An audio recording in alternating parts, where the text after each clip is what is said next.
For BamaCentral.com, my name is Clay Miller, and this is the Extra Point. Today, I'm joined by Katie Wyndham to discuss Alabama softball series against LSU over the weekend. Came in undefeated, ranked the number 2 team in the country, but I guess you could say they got a little bit of reality this weekend as they were swept by the LSU Tigers. So, Katie, what went wrong for the Crimson Tide over the weekend in their series against LSU? Well, they were swept on Saturday, but they did win the game on Sunday. So didn't completely get swept, which is good. But yeah, what kind of went wrong? Each of the 3 games was kind of a different story. The first game, it was the pitching. Montana Fouts got the start in the circle and had a season high in hits and walks and runs. And that game was a pretty tight zone, which was causing a lot of walks for both teams. I think that game ended up being over 3 hours long because there were so many base runners, so many runs scored.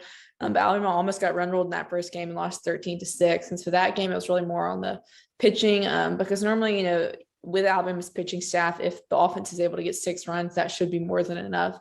But it was not on in the first game of the doubleheader. But they showed some resilience, and when they got down, they came back to take the lead. But then Jayla Torrance was in the circle, and she gave it back up. And then in game 2 against LSU, they were pitching a freshman pitcher, and so it's somebody that Alabama had never seen before, and they only got 1 hit, and that was the Jenna Johnson home run. And so the bats just went ice cold in that second game. And then in the third game, they're able to win 2-1. Got a few more hits. I'm sure Patrick Murphy would like to see a little bit more, but Montana Fouts is back to her regular self. Only gave up 1 run in that third game. It was unearned. Had 10 strikeouts, and so it's not ideal for them to have started this way. I'm sure they're not pleased with it, but it's not quite time to hit the panic button yet. Sure, they did not want to lose their first series in SEC play, but I think they showed a good bounce back on Sunday. For sure. And I apologize. They were swept in the doubleheader, but you were right, winning 2-1 in the last game.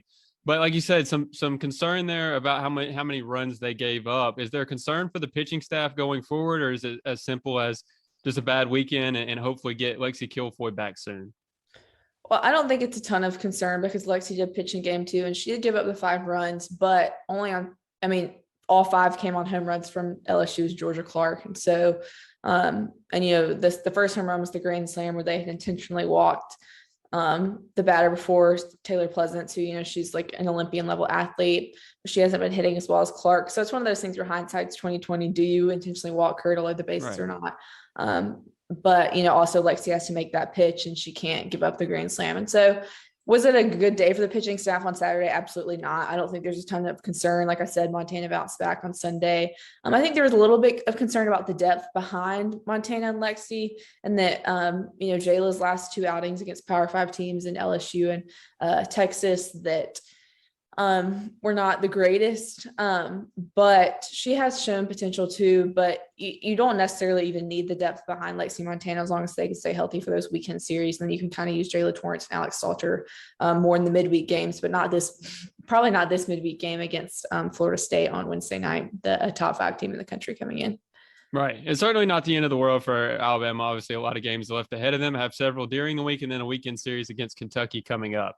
Thank you so much for joining me today, Katie, to discuss Alabama softball. Once again, for BamaCentral.com, my name is Clay Miller, and this has been the Extra Point.